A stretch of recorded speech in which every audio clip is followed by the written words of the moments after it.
Hello दोस्तों, स्वागत है आपका श्री गुरु एकेडमी में। मैं मनु वर्मा आपका शुक्रिया हार्दिक अभिनंदन करता हूं। दोस्तों, आज हम बात करते हैं यूपी टेट, यानी कि आपका जो यूपी टेट 2020 में जो होने वाला है उसका जो आपका न्यू सिलेबस आया है उसके बारे में आज हम विस्तृत तरीके से चर्चा करेंगे। सारी चीज़ों पर बहुत अच्छे से डिस्कस करेंगे जो आपके पेपर 1 के लिए, ठीक है। आज का जो वीडियो होगा उसमें हम सिलेबस डिस्कस करेंगे पेपर 1 के लिए, यानी कि लेवल 1 के लिए जो होता है आपका क्लास 1 to 5 के लिए, ठीक है दोस्तों। तो चलिए देखते हैं आज, ठीक है जी हाँ। तो यहाँ पर सबसे पहले अगर हम बात करें तो आपको एक चीज़ यहाँ पर मैं एक चीज़ बताना चाहूँगा, उसके बाद ही मैं सिलेबस पे चलता हूँ, ठीक है। तो सबसे पहले आपको ये ज़रूर याद रखना है कि बालकों का निःशुल्क और अनिवार्य शिक्षा का अधिकार अधिनियम की धारा 23 की उपधारा 1 के प्रावधानों के अनुसार राष्ट्रीय अध्यापक शिक्षा परिषद एनसीटीई ने दिनांक 23 अगस्त 2010, दिनांक 29 जुलाई 2011 एवं 28 जून 2018 की अधिसूचना के तहत, ठीक है। तो आपको ये याद रखना है दोस्तों, यहाँ से एक बार क्वेश्चन बन जाता है, तो इसीलिए मैंने सोचा कि आपके लिए डिस्कस करा दूं दोस्तों, ठीक है। तो इसको आपको ध्यान रखना है। और एक चीज़ यहाँ पर चलते हैं, जितने भी इंपॉर्टेंट पॉइंट होते हैं उनके बारे में हम डिस्कस करते हैं। बहुत ही कम समय लेंगे और आपको पूरी नॉलेज प्रोवाइड कराएंगे, ठीक है जी हाँ।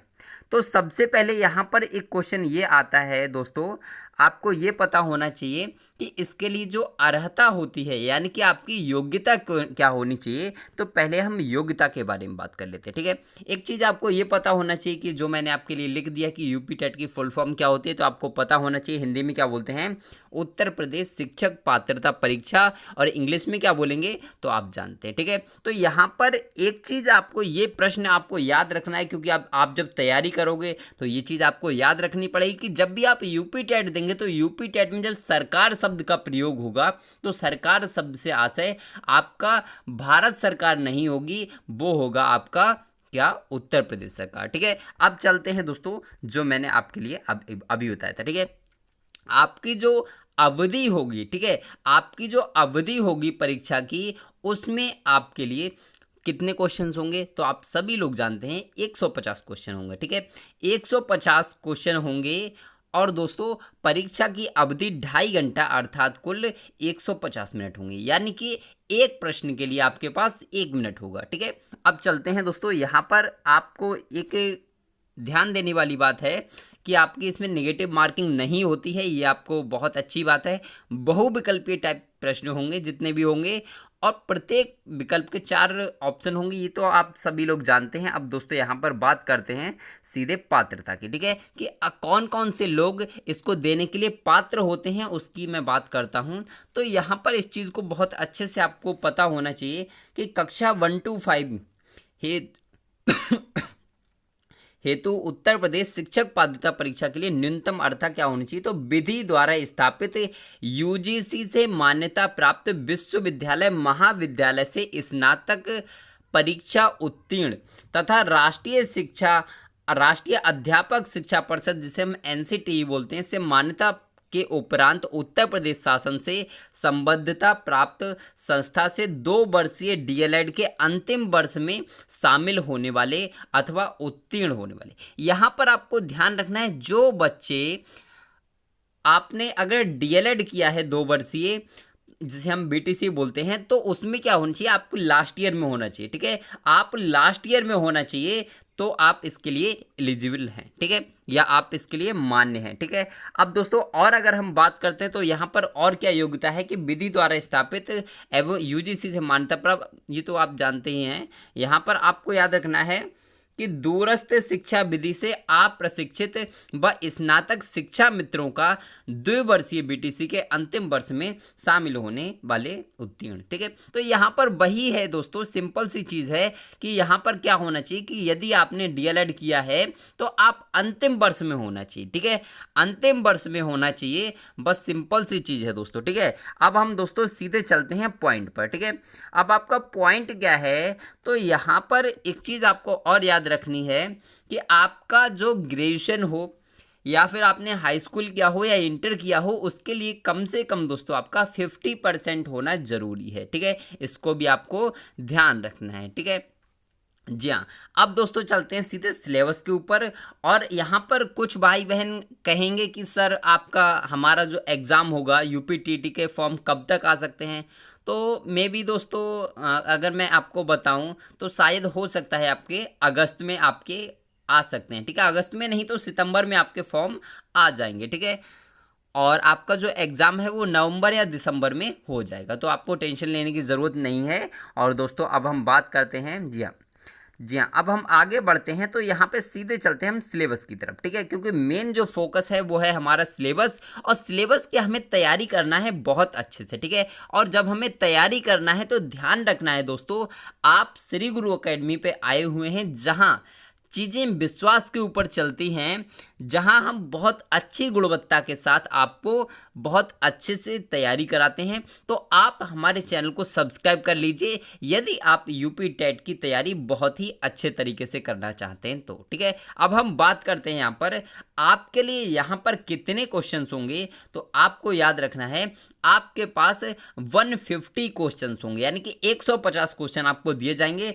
जिसमें से बाल विकास एवं शिक्षण शास्त्र से आपके 30 प्रश्न होंगे और प्रत्येक प्रश्न 1 नंबर का होगा। ठीक है, अगर हम बात करते हैं हिंदी प्रथम भाषा, देखिए इसमें क्या होगा, आपके लिए 2 भाषा चूज करनी पड़ेंगी। ठीक है, पहली भाषा आपकी हिंदी हो जाएगी जो आपकी कंपलसरी होगी। ठीक है, तो आप हिंदी ले सकते हैं, कोई दिक्कत नहीं है। ठीक है, जो जिसमें आपके 30 क्वेश्चंस होंगे 30 नंबर के। ठीक है, और दूसरी भाषा की अगर हम बात करते हैं, दूसरी भाषा में आपके पास ऑप्शन होता है अंग्रेजी, उर्दू और संस्कृत। इन 3 भाषाओं में से आप कोई सी भी एक भाषा चूज कर सकते हैं, जिसके लिए भी आपको 30 क्वेश्चंस होंगे, जिसमें 30 मार्क्स का होगा आपके लिए। ठीक है, अगला हम बात करते हैं मैथ की। जब हम बात करते हैं तो इसमें भी आपके 30 क्वेश्चंस होंगे जो आपके 30 मार्क्स के होंगे। ठीक है, और नेक्स्ट आता है आपका ईवीएस यानी कि पर्यावरण, जिसमें आपके 30 क्वेश्चंस होंगे और 30 मार्क्स के होंगे। ठीक है, चलिए कोई दिक्कत नहीं है। अब यहाँ पर दोस्तों आगे चलते हैं, तो यहाँ पर विस्तृत तरीके से देख लेते हैं कि यहाँ पर क्या हो सकता है। ठीक है,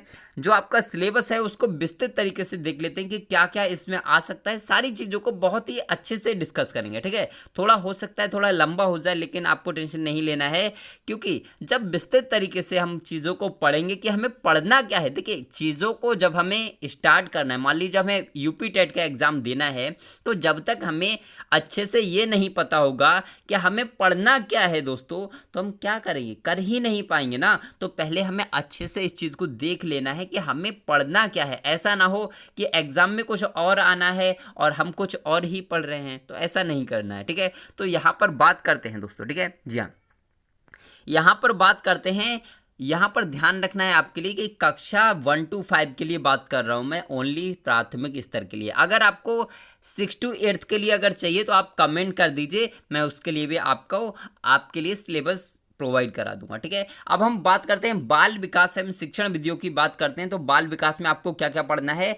बाल विकास का अर्थ, आवश्यकता तथा क्षेत्र, बाल विकास की अवस्थाएं आपको पढ़नी है, शारीरिक विकास पढ़ना है, मानसिक विकास, सांवेगिक विकास, भाषा विकास और अभिव्यक्ति क्षमता का विकास, सृजनात्मक एवं सृजनात्मक क्षमता का विकास। ठीक है, और क्या पढ़ना है आपको, बाल विकास के आधार एवं उनको प्रभावित करने वाले कारक, वंशानुक्रम और वातावरण। ठीक है, पारिवारिक, सामाजिक, विद्यालयी, संचार माध्यम, इन सब के बारे में आपको पढ़ना है बाल विकास के अंतर्गत। ठीक है, अगर हम बात करें सीखने का अर्थ तथा सिद्धांत के बारे में आपको क्या पढ़ना है, तो अधिगम के बारे में आपको पढ़ना है, जो जिसे हम सीखना कहते हैं, लर्निंग का अर्थ प्रभावित करने वाले कारक, अधिगम की प्रभावशाली विधियां, ये आपको पढ़ना है। और अधिगम के नियम के बारे में अगर हम बात करते हैं तो थॉर्नडाइक के सीखने के मुख्य नियम एवं अधिगम में उनका महत्व क्या होता है। ठीक है, और हम बात करते हैं अधिगम के प्रमुख सिद्धांत तथा कक्षा शिक्षण में इनकी व्यावहारिक उपयोगिता, थॉर्नडाइक का प्रयास एवं त्रुटि का सिद्धांत, पावलोव का सिद्धांत पढ़ना है, स्किनर का सिद्धांत पढ़ना है, कोहलर का सिद्धांत पढ़ना है, पियाजे का, वाइगोस्की का, ये सिद्धांत आपको पढ़ना है। ठीक है, अर्थ एवं प्रकार पढ़ना है, सीखने में पठार पढ़ना है, ठीक है। सीखने में पठार ये बहुत इंपॉर्टेंट है, और कारण एवं निराकरण इनके बारे में आपको पढ़ना है दोस्तों, तो बहुत ही बारीकी से आपको पढ़ना है। और दोस्तों हाँ, एक चीज़ आपको ध्यान रखनी है, यदि आपको सिद्धांत के बारे में पढ़ना है तो प्लेलिस्ट में आप चेक कर लीजिए, सिद्धांत तो आपके सेम ही रहते हैं ना, तो आपको टेंशन नहीं लेना है। बहुत जल्द मैं आपके लिए यूपी टेट की क्लासेस भी स्टार्ट करा दूंगा, ठीक है, आपको टेंशन नहीं लेना है। अब हम बात करते हैं शिक्षण एवं शिक्षण विधाओं की। अगर हम बात करते हैं तो शिक्षण का अर्थ तथा उद्देश्य, संप्रेषण, शिक्षण के सिद्धांत, शिक्षण के सूत्र, शिक्षण प्रविधियां, शिक्षण की नवीन विधाएं, सूक्ष्म शिक्षण एवं शिक्षण के आधारभूत कौशल, इन सभी चीज़ों को आपको पढ़ना है। नेक्स्ट हम बात करते हैं समावेशी शिक्षा, निर्देशन एवं परामर्श के बारे में। अगर हमें पढ़ना है तो शैक्षिक समावेशन से अभिप्राय, पहचान, प्रकार, निराकरण यथा अपवंचित वर्ग, भाषा, धर्म, जाति, क्षेत्र, वर्ण, लिंग, शारीरिक दक्षता, मानसिक दक्षता, इन सब के बारे में आपको पढ़ना है। और दोस्तों यहाँ पर आप जितनी भी चीज़ें इसमें दी हुई हैं उन सारी चीज़ों को बहुत ही बारीकी से पढ़ना है कि समावेशन के लिए आवश्यक उपकरण, सामग्री, विधियां, टीएलएम एवं अभिवृत्तियां, ठीक है। तो आपको इन सब के बारे में पढ़ना है, और इन सब के बारे के अलावा, ठीक है, इन सब को पढ़ने के अलावा आपको ये भी पढ़ना है कि परामर्श में सहयोग देने वाले जो विभाग हैं उनसे भी बहुत सारे प्रश्न आते हैं, तो ध्यान रखना है। मनोविज्ञानशाला उत्तर प्रदेश के बारे में जरूर पढ़ना है। मंडलीय मनोविज्ञान केंद्र, जिला चिकित्सालय, जिला शिक्षा एवं प्रशिक्षण संस्थान जिसे डाइट बोलते हैं, पर्यवेक्षण एवं निरीक्षण तंत्र, समुदाय एवं विद्यालय की सहयोगी समितियां, सरकारी एवं गैर सरकारी संगठन, इनके बारे में आपको बहुत अच्छे से पढ़ना है, ठीक है।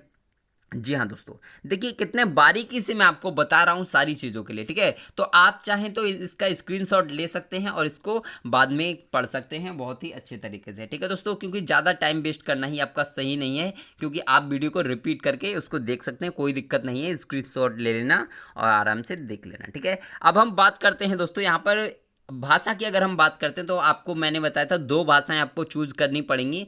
पहली आपको हिंदी भाषा तो लेनी पड़ेगी, मजबूरी है आपकी, ठीक है, क्योंकि आप हिंदी भाषी हैं, ठीक है। और अगर हम बात करते हैं सेकंड लैंग्वेज में, आपको मैंने बताया था कि इंग्लिश, उर्दू और संस्कृत में से कोई एक आप चूज कर सकते हैं, ठीक है। तो यहाँ पर आपको हिंदी भाषा की अगर मैं बात करूँ तो अपठित अनुच्छेद पढ़ना है, ठीक है। हिंदी वर्णमाला पढ़नी है जिसमें आपको स्वर व्यंजन के बारे में पढ़ना है, वर्णों के मेल से मात्रिक तथा अमात्रिक शब्दों की पहचान, वाक्य रचना, हिंदी की सभी ध्वनियों के पारस्परिक अंतर की जानकारी, इन सब के बारे में आपको बहुत अच्छे से पढ़ना है, ठीक है। अब हम बात करते हैं, यहाँ पर आप इसको देख सकते हैं, जी हाँ, हिंदी भाषा की सभी ध्वनियों, वर्णों, अनुस्वार, अनुनासिक एवं चंद्र बिंदु में अंतर आपको आना चाहिए। संयुक्ताक्षर एवं अनुनासिक ध्वनियों के प्रयोग से बने शब्द, सभी प्रकार की मात्राएं, विराम चिन्ह के बारे में आपको पढ़ना है, विलोम शब्द, और आपको समानार्थी, तुकांत, आतुकांत, समान ध्वनियों वाली, ये सब सारी चीज़ें पढ़नी है। संज्ञा, सर्वनाम, क्रिया, विशेषण, इनके बारे में पढ़ना है। वचन, काल, लिंग के बारे में पढ़ना है। प्रत्यय, उपसर्ग, तद्भव, तत्सम, देशज शब्दों की पहचान, इनके बारे में भी आपको पढ़ना है। लोकोक्ति, मुहावरे भी पढ़ना है, बहुत सारी चीज़ें पढ़नी है। सिलेबस बहुत ब्रॉड हो जाता है तो आपको बहुत अच्छे से पढ़ना है, ठीक है। यहाँ पर बात करते हैं संधि के बारे में, आपको पढ़ना पड़ेगा। वाच्य, समास एवं अलंकार पढ़ना पड़ेगा। कवि और उनके लेखक रचना भी पढ़नी पड़ेंगी, ठीक है। अब हम बात करते हैं यहाँ पर जो आपका हिंदी पेडागोगी आ जाता है, तो हिंदी पेडागोगी के ये जो टॉपिक हैं इनके बारे में भी आपको पढ़ना पड़ेगा दोस्तों, ठीक है। हिंदी पेडागोगी के जो टॉपिक हैं उनको भी आपको पढ़ना पड़ेगा, तो इनके बारे में बहुत अच्छे से पढ़ लेंगे, ठीक है, कोई दिक्कत नहीं होगी। मैं आपको गारंटी देता हूँ, आपको जो पास कराने का है ना, तो मैं आपको गारंटेड पास करा दूंगा, लेकिन आपको बने रहना पड़ेगा मेरे साथ, ठीक है। चैनल को सब्सक्राइब कर लीजिए, बेल आइकन को प्रेस कर लीजिए, ठीक है। बेल आइकन को जरूर दबा दीजिए, जो घंटी वाला बटन होता है उसको जरूर दबाइए, उससे क्या होगा कि वीडियो जब भी आएगी आपके पास नोटिफिकेशन तुरंत पहुंचता रहेगा, ठीक है। अब हम बात करते हैं इंग्लिश। अगर आपको इंग्लिश पढ़ना है तो आपको unseen passage, the sentence, subject and predicate, kinds of sentence, parts of speech, noun, pronoun, adverb, adjective, verb, ये सारी चीज़ें पढ़नी है। और यहाँ पर आप देख सकते हैं आपको प्रेपोजिशन, कंजक्शन, टेंस, आपको प्रेजेंट, पास्ट, फ्यूचर, इनके बारे में पढ़ना है। Articles, punctuation, word formation, active, passive, singular and plural, और आपको जेंडर, ये सारी चीज़ें आपको पढ़नी है। अब दोस्तों यहाँ पर अगर हम उर्दू भाषा की बात करते हैं तो उर्दू भाषा में ये सारी चीज़ें आपको पढ़नी है। हालांकि उर्दू बहुत ही कम लोग लेते हैं, लेकिन कोई दिक्कत नहीं है। मैंने सोचा कि कुछ ना कुछ तो लोग लेते ही हैं, तो मैंने इसके लिए भी ले लिया। ठीक है, तो यहाँ पर आप इनको देख लीजिए, इसके बारे में भी आपको पढ़ना पड़ेगा यदि आप उर्दू लेते हैं तो। ठीक है जी हाँ, अगर आप संस्कृत लेते हैं, ठीक है, सेकंड लैंग्वेज में अगर आप संस्कृत लेते हैं तो संस्कृत में आपको पढ़ना पड़ेगा अपठित अनुच्छेद पढ़ना पड़ेगा, संज्ञाएं पढ़नी पड़ेंगी, जिसमें आपको अकारांत पुल्लिंग, आकारांत स्त्रीलिंग, अकारांत नपुंसक लिंग, इकारांत स्त्रीलिंग, उकारांत पुल्लिंग, ऋकारांत पुल्लिंग और आपको ऋकारांत स्त्रीलिंग, ये सारी चीज़ें पढ़नी पड़ेंगी। दूसरी चीज़ आपको घर परिवार परिवेश पशु पक्षियों घरेलू उपयोग की वस्तुओं के संस्कृत नामों से परिचय करना पड़ेगा। और दूसरी चीज़ आपको सर्वनाम के बारे में भी पढ़ना पड़ेगा। ठीक है, सर्वनाम क्रियाएं और शरीर के प्रमुख अंगों का संस्कृत में प्रयोग, यानी कि जो संस्कृत में बोला जाता है शरीर के अंगों को, वो भी आपको पढ़ना पड़ेगा। और यहाँ पर आपको अव्यय के बारे में भी पढ़ना पड़ेगा। ठीक है, अव्यय, संधि और संस्कृत में जो संख्याएं होती हैं क्या बोला जाता है, जिससे मान लीजिए 8 को क्या बोला जाता है संस्कृत में, 9 को क्या बोला जाता है, ये सारी चीज़ें आपको पढ़नी पड़ेंगी। ठीक है, और हम बात करते हैं लिंग, वचन, कारक, प्रत्याहार, स्वर के प्रकार, व्यंजन के प्रकार, ये सारी चीज़ें भी आपको पढ़नी पड़ेंगी। और आपको संधि, उपसर्ग, समास, पर्यायवाची, विलोम शब्द, कारक, प्रत्यय, वाच्य और कवियों और लेखकों की रचनाएं भी आपको पढ़नी पड़ेंगी। ठीक है, तो आपको इन सारी चीज़ों को पढ़ना है। और दूसरी चीज़ आपको संस्कृत पेडागोगी से क्वेश्चन आते हैं, तो पेडागोगी के इन ये वाले जो टॉपिक हैं इनको आपको पढ़ना है। ये थोड़े लेंथी हैं, तो इनको मैं पढ़ के मैं आपको बताऊंगा कि ये आपको पढ़ना है, ये आपको पढ़ना है, तो टाइम बहुत वेस्ट हो जाएगा। तो आप इनको स्क्रीनशॉट लेकर पढ़ सकते हैं, और या फिर दूसरी चीज़ आप वीडियो को रिपीट करके देख सकते हैं। ठीक है, कि आपको क्या पढ़ना है। नेक्स्ट हम बात करते हैं गणित, मैथ की। जब हम बात करते हैं तो मैथ में आपको पढ़ना है संख्याएं एवं संख्याओं का जोड़, घटाना, गुणा, भाग पढ़ना है। लघुत्तम समापवर्त आपको पढ़ना है, जिसे हम लासा मासा बोलते हैं। भिन्नों का जोड़, घटाना, गुणा, भाग पढ़ना है। और आपको दशमलव भी पढ़ना है, जिसमें आपको जोड़, घटाना, गुणा, भाग पढ़ना है। ठीक है, एक एक नियम पढ़ना है, प्रतिशत, लाभ हानि, साधारण ब्याज, ज्यामितीय आकृतियां पढ़ना है, जिसमें आपको पृष्ठ, कोण, त्रिभुज, वृत्त, ये सारी चीज़ें पढ़नी है। धन के बारे में पढ़ना है, मापन के बारे में आपको पढ़ना है। दोस्तों, ये सारे जो टॉपिक मैं बता रहा हूँ, एक एक टॉपिक को बहुत अच्छे से क्लियर कर लीजिए। ठीक है, अब हम बात करते हैं परिमिति, त्रिभुज, आयत, वर्ग, चतुर्भुज, यहाँ पे कैलेंडर, आंकड़े, आयतन धारिता पढ़ना है आपको, क्षेत्रफल पढ़ना है, और इसमें आपको रेलवे या बस समय सारणी पढ़ना है, और आपको आंकड़ों का प्रस्तुतिकरण एवं निरूपण भी पढ़ना है। ठीक है जी हाँ, और यहाँ पर आपको फिर आता है आपका ये वाला, ठीक है, जो आपका पेडागोगी आ जाता है। तो पेडागोगी के बारे में आपको मैथ पेडागोगी इतने क्वेश्चन, इतने टॉपिक आपको पढ़ने पड़ेंगे। ठीक है दोस्तों, आपको टेंशन नहीं लेना है बिल्कुल। ठीक है, श्री गुरु अकेडमी और मनु वर्मा आपको बहुत अच्छा स्कोर कवर कराएंगे, गारंटेड 100+ का स्कोर। सभी जितने भी भाई बहन हमारे साथ जुड़े रहेंगे, गारंटेड आपका क्लियर होगा 100+। ठीक है, अब हम बात करते हैं यहाँ पर ईबीएस के बारे में। ठीक है, तो ईबीएस के बारे में आपको परिवार, भोजन, स्वास्थ्य एवं स्वच्छता, आवास, पेड़ पौधे एवं जंतु, हमारा परिवेश, मेला, स्थानीय पेशे से जुड़े व्यक्ति एवं व्यवसाय, जल, यातायात एवं संचार, खेल एवं खेल भावना। भारत की अगर हम बात करें तो आपको नदियाँ, पर्वत, पठार, वन, यातायात, महाद्वीप, महासागर, इनके बारे में पढ़ना है। और अगर प्रदेश की बात करेंगे तो प्रदेश में जितनी भी आपके नदियां, पर्वत, पठार, वन, यातायात हैं, उनके बारे में आपको पढ़ना पड़ेगा। ठीक है, अगला हम बात करते हैं दोस्तों, संविधान भी आपका आता है इसमें। ठीक है, ध्यान रखेंगे। और शासन व्यवस्था में अगर आपको बात करें तो स्थानीय शासन, ग्राम पंचायत, नगर पंचायत, जिला पंचायत, नगर पालिका, नगर निगम, जिला प्रशासन, प्रदेश की शासन व्यवस्था, व्यवस्थापिका, न्यायपालिका, कार्यपालिका, राष्ट्रीय पर्व, राष्ट्रीय प्रतीक, मतदान तथा राष्ट्रीय एकता, इन सब के बारे में पढ़ना पड़ेगा।